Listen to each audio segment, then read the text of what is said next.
Hey everyone, welcome to the Fargo 3D Printing Show, episode 40 of the podcast. We got ourselves a new set for episode 40, so going forward we'll be on this new set. It's kind of a little bit of a over the hill is what 40 is usually when you turn 40. Usually over the hill. Yeah. So we're over the hill of our podcast, but I don't know. It's all downhill from here, folks. Yeah. So They just get worse and worse. We're still working on some audio stuff, so you might hear still some weird things going on, but this is still a work in progress, and really, it really is only going to get better from this point on. I'm sure that you're maybe excited to see that we're not just in our lounge anymore. That same brown couch wasn't as interesting to look at as this is. It worked, but with the same blue wall, with the same brochures in the background, with the same and the Cube Pro that sat there for how many episodes? Great end table. It's probably like 20 episodes. It's a great end table. Yeah. So Jake, what are we going to talk about for this episode? So we got a couple things that we're going to cover. Not first off, actually we're going to talk about Biome here in a little bit. We printed this castle in Biome, so John's going to talk about that. But what I'm going to actually talk about is MakerBot's in the Classroom book that came out. They're promoting it. It's actually, we got one earlier last week. I've been traveling. We've been busy with some announcements coming up. That's why we haven't done the podcast for a couple weeks now. But we got some time to look this over, really dive deep into this. And we work with education quite a bit. Yeah. So we know what education's looking for. We talk to a lot of teachers. At any given time in one of our trainings, there's usually 8 to 15 different teachers with us. So I think we're a good candidate to give our review on this. And MakerBot did a really nice job with this. It's a 144-page manual. Let's call it a manual. It's kind of a guidance for the teacher. It's what they kind of outline is this is kind of the starting point and the stepping stone for the teacher to get going with some things in the classroom. There's a couple different ideas in here, so I'm just gonna kind of pick this apart. In the first bit here, there's talking about what is 3D printing. When they talk a little bit about Scott Crump, they talk about the different things out there as far as like Thingiverse, GrabCAD. They jump into the MakerBot education stories. So they actually show what's been done out there, both in education, design. So like here, for example, right away, they're talking about CO2 cars. Yeah. Very classic use of 3D printing. They get into a bunch of different MakerBot case stories. A lot of these are on their website to go look at. They actually usually are accompanied by a video. There's a lot of stories out there that MakerBot has. Just search MakerBot stories and you're bound to find one or several of their videos. I know there's a bunch of architecture ones out there. But then after that, these are divided into lessons is kind of the first part here. So the first lesson is, okay, what is 3D printing? So like one activity is take a hot glue gun and do one layer, let it cool, take the hot glue gun again, make another layer. So that's actually how Scott Crump came up with FDM, is using a hot glue gun for, I believe, his daughter's project back in the 90s. So then it kind of, after that, it actually gets into more of the technical side of things. So it's like, okay, what's these buttons? What does this do? So build plate, control panel, LCD, back button, things like that. They cover both, all the 5th gen machines. They do not cover the Rep 2X machines, which they're more experimental, the Rep 2X. So they're not, education uses them. It's just, you gotta be a little bit more tech savvy with them. But they're still a great machine. So a little bummed that it's left out of here from my perspective, as like I said, it is a great machine, but I'm a little bummed it's left out. But they go over, suggested tools. What should you have? So here they have spatula, small wire cutters, tweezers. They show pretty much some of this stuff is in the how-to manual as well. And they actually reference that you should look at that as well when you're unpacking it, because it goes a lot more in depth. Than this. Then they kind of get into the MakerBot desktop. What is infill, shells? How do you do all that? How do you navigate the MakerBot desktop? So some really good technical data here from them, and then they kind of get into, okay, how do we make things? How do you actually get something off your printer? So they go over Thingiverse, what Thingiverse is all about. They talk about design softwares. They actually talk about 4 different design softwares. They talk about OpenSCAD, 123D Design, Sculptress, and Tinkercad, which I've heard of 3 of those. I have not heard of Sculptress, so we don't have experience with that. So I think that's something we should jump on and try. It looked interesting, at least in the manual here, because you've had the most work with Tinkercad, and you've taught some students with Tinkercad, especially in the last couple of weeks. How's that been going? Yeah, so that's been going really well. So a little background on that. I've been working with one of the local universities. It's a summer program called College for Kids. Basically, each week I get a new group of students to work with, teach them about 3D printing and 3D design. And Tinkercad by far is the tool that we end up using the most. So Tinkercad runs in the browser. It's very accessible to the students because they can use it both in the class that I'm teaching, they can use it on their computers at home, their computers at school, at the local library, and they can have that continuation of the design from one place to another place to another place. But yeah, one of the design programs in here that I was surprised that they included was OpenSCAD. Yeah, actually. One of our friends, Ryan, he's used OpenSCAD quite a bit. He's a programmer, so he gets the whole idea of the scripting language being used to generate the models. It's not usually something that we introduce students to, just because, well, to be quite honest, I don't have a full grasp about it. But it's still a really powerful tool once you get the hang of it. So it's very cool that they included this into this manual. Yeah, I mean, I think they have for that. I think they have. Just trying to see how many pages they actually have on that. So they have like 10 pages worth of OpenSCAD stuff, and this one, when in OpenSCAD, it's creating a customizing name tag. So. It's interesting. So in the back of the book, let me back up. I'm going to back up back into the technical data. One thing that if you guys have a digitizer, I would highly recommend taking a look at this section. They actually have a section on 3D scanning, ways to scan, and they talk about the digitizer. And there's actually a couple pages where it's the tips and tricks of scanning. And this is where a lot of people, I feel, get frustrated with scanning in the digitizer because there's certain things, like for instance, purple and blue and green are the most difficult things to scan because they absorb the light, they don't reflect it back. Little things like turn the light off when you're scanning if you're having issues, and put a black felt piece in front, where the laser is actually shooting towards the object so that it doesn't get any light back. So it's little things like that this portion is a really great read if you have a digitizer and you're an educator and you're having difficulties. I would look at reading this section because it has some really, really good information.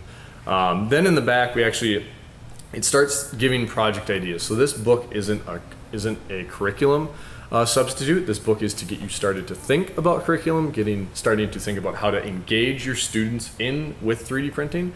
So like I said, this is a stepping stone to get you to think about 3D printing. So there's a couple different ones here. So like making your own country. So it's kind of like Settlers of Catan, where you have different tiles, but instead of cardboard or hardboard, it's actually 3D printed. So they teach you how to do water and trees and mountains and things like that. So it's kind of interesting and neat, where you can, either you can turn that into a game, or you can just start learning about different things like that. So this is a very interesting, I'll call it a handbook. Yeah, I mean, we get asked a lot by teachers, okay, 3D printing's great. I understand that it's great. I understand it can be a really good teaching tool, but how do I bring it into my classroom? I mean, even example projects, you can only make so many keychains before the students just really get disengaged. I mean, students get excited about a keychain once, but then what else do you do with your 3D printer aside from that? And this is basically the answer to every single teacher that's ever asked us, how do I use 3D printing in my classroom? Even if you don't have a MakerBot 3D printer, I'd say half of this book is MakerBot focused. For example, the really specific things about the printers, the specific things about the scanner, the digitizer, and some of the software is going to be specific to MakerBot, but the projects, you can really apply a lot of these projects to just about any 3D printer that's out there. So if you don't have a MakerBot 3D printer, it's going to be more difficult to get a hold of this book. They on the MakerBot website, they have, I think it's the first 20 or 30 pages available for download. But to get the full thing, you do need to have a registered MakerBot device on your MakerBot account. So if you don't have a MakerBot printer, that's going to make it really difficult to get it. I know MakerBot will at some point be selling this. I don't know yet if it's going to be available for purchase on its own, or if it's going to be something that gets added in with a 3D printer. I mean, either way you look at it, it's a fantastic guide to how to get 3D printing in your classroom. And it's very well done. Everything's very easy to read. We've seen some guides that are very difficult to navigate. Yeah. I mean, the projects in those guides are sound. They're good projects, but it's so difficult to find what you're looking for. And for a teacher that's... Try reading an Autodesk Inventor book for school. That is a dry read. Great projects, but dry read. Yeah. Like this one right here, I know I used to do the popsicle bridges in grade school in my geometry class, or the toothpick bridges. So this one is, doing a balsa wood design where you actually design the connectors, 3D print the connectors, and then put the balsa wood as the part of the bridge. Yeah. So that's actually really neat. I think, because I did a toothpick bridge and it failed miserably. So something like this where I could design it would have been a lot more fun and a lot more interactive for me. Yeah. So I mean, anything... like you said, no, I mean it does. It mentions that using this book as your launch pad. That is what this is. It kind of gives you some different, here at the back of the book, it kind of gives you a couple different things of, okay, here's where to go if you're in these different, history, math, science, English, art, and drama/theater. Here's different things you could print. But I mean, after this, it's kind of open to whatever. So, like John said, if you have a replicator that is registered and you're an educator, check this out. First half of the book is downloadable by free via MakerBot. Check it out on MakerBot's website. And like he said, it might be able to download soon, but I would recommend giving this a read if you're an educator. Yeah. So MakerBot in the classroom. Then the second thing we're going to talk about today is this thing right here in the middle. This huge castle that's been printed in Biome. Now, first thing is that this castle is not perfect. If you're watching this, you can see that the base is not quite level. That has more to do with the slicer than anything else. So, a little background on this model. This is a model that was uploaded to Thingiverse by I think it's called BoldMachines, which is Bre Pettis' spin-off. Yes. That's actually, I think it's fully spun off from MakerBot now, so it's more of a creative design business. Yeah, I think you bought it out from... Yeah, so they designed this to take up the full build volume of the Z18. Now, I ended up using Simplify 3D for slicing this, but I was only able to slice it at 90% size. What happened when I tried to slice it at 100% scale is it crashed Simplify 3D, which I've never had happen before. Little background, this is 119 megabyte STL file, so it's a very large STL file to begin with. And when it was slicing it, I have a pretty powerful quad-core processor, i7, 16 gigs of RAM, but that wasn't enough. It wasn't enough. It maxed out all the cores, ended up maxing out the RAM for a while, and it eventually crashed. But before it crashed, it said, I think it was around 200. Gosh, I think it was around 160 or 200 million lines of code. So this was a big G-code file before it got converted into a .MakerBot file. So I did end up printing this at 90% scale, but what I ran into is just some of the limitations of Simplify 3D. In Simplify 3D, when you turn the percentage of infill down, some of your top layers don't kind of bridge the gap all the way. So we do have some holes in the top surfaces, but we've seen that happen with PLA as well as Biome. And one of the other things is this model, the base just ended up not printing completely flat. So I don't know if you're able to pick up on this. We got everything going on today, evidently. The train, the ambulances and fire trucks, and the air show. Yep, Blue Angels are in town. So there's F-18s flying around right now, and it's a little distracting, but... so if you can't hear it... yeah. Just know that we're getting a little distracted by that. So I guess back to this. When Simplify 3D estimated how long this was going to take to print, it pegged it at 60 hours. Now, Simplify 3D doesn't do as good of a job estimating print time for MakerBot printers as well as MakerBot Desktop does. Simplify 3D estimated 60 hours. It took 151 hours and 19 minutes to print. A little off. So part of the reason for that, we found out, is the infill pattern that we were using in Simplify 3D. We used the fast honeycomb infill. And we had the infill speed turned up pretty high. The thing is, with the MakerBot printers, especially the 5th gens, it doesn't matter how fast you tell the printer to go, the firmware will slow it down if there's any sort of direction change. And with honeycomb, because it's going back and forth left to right to do the honeycomb shape, it counts that as a direction change. If we would have used a grid infill, it would have greatly increased or would have decreased the print time, would have greatly increased the infill printing speed. So that's one thing that we learned from this. The second thing is that Biome 3D works really well if you're printing it and you sliced it with MakerBot Desktop. Sometimes if you do large surfaces in PLA or Biome, if you do large flat surfaces, you start getting ripples. If you turn on the heated chamber for the Z18, it actually helps eliminate those ripples. What we had our heated chamber at, I think we had our heated chamber at 45 degrees Celsius, and it worked well. The thing is, we didn't do it for this print, but as we were going through and troubleshooting, trying to figure out how can we make this better, that's what we learned. So one of the things we're going to do next is print in Biome 3D. We're going to use MakerBot Desktop as the slicer, and we're going to use, because the reason we're using MakerBot Desktop for the slicer is it solves some of the top surface holes that we run into using Simplify 3D with the MakerBot printers. So we're going to use MakerBot Desktop, have the heated build chamber set to 45 degrees Celsius, and we're going to do a grid infill. So we're not going to do the honeycomb shape. So that should, I'm hoping to get the print time for this under 100 hours, because we are going to do another one. I'm not sure when we're going to do it because we have quite a few jobs at the Z18. The Z18 is packed full for a while here. Yeah, and that's one thing I got to say. When we first got the Z18, I thought, what on earth are we going to print on here that's going to take up this build volume? But the Z18 is the printer that we have going almost nonstop. More than the Rep 2s at most days, it seems. Yeah. And I think right now we have, the last time I checked, I think we have around 1,400 hours on our Z18. So still not to the point where we have some of our Replicator 2s, but we've only had the Z18 since, I think, late January, early February. Somewhere in February, March. So, and it just keeps getting busier and busier and busier, but it's held up really well, I think. And the only thing we've really had go a wire wrong is the linear idler pulley, which we have on our website. So if you have a Z18 and you're having issues with the idler pulley, check that out. I think it's on the website. I know it's on our eBay store. It'll be up on Amazon shortly. So that's the only thing that we've really had an issue with, is that idler pulley just kind of said, I'm done.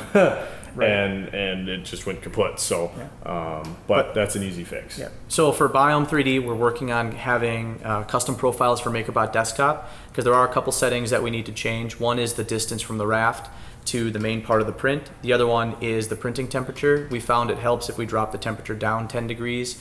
And then the build chamber. Oh, and then retraction. So retraction's a big thing if you're printing in Biome 3D.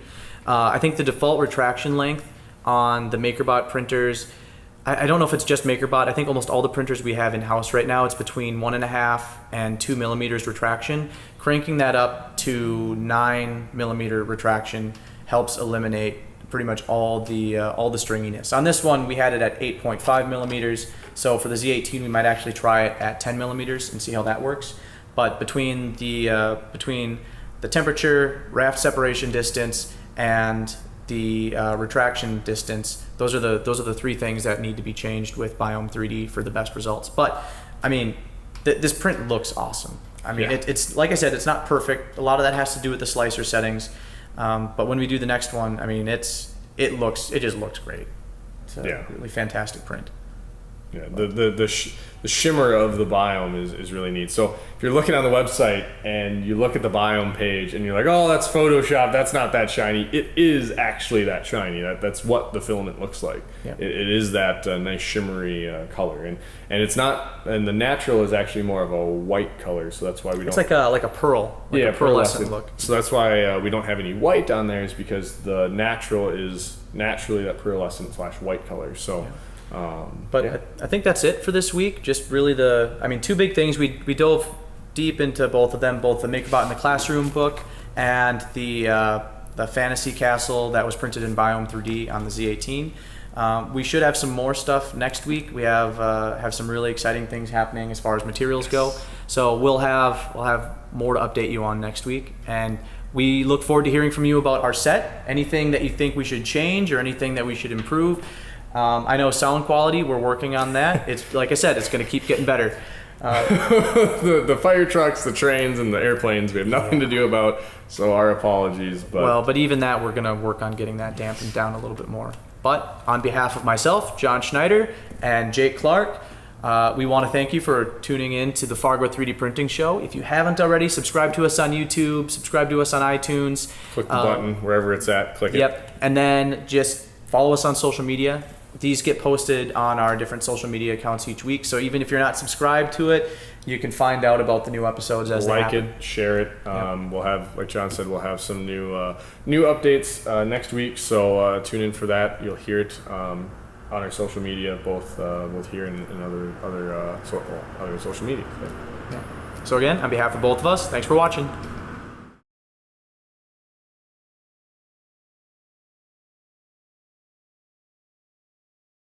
I think it's episode 40. Actually, let me look quick. Yeah. We might as well check. Welcome to the new set on episode 40. We've had a We're lot. over the hill. That's 50, isn't it? I think it's 40. Over the hill.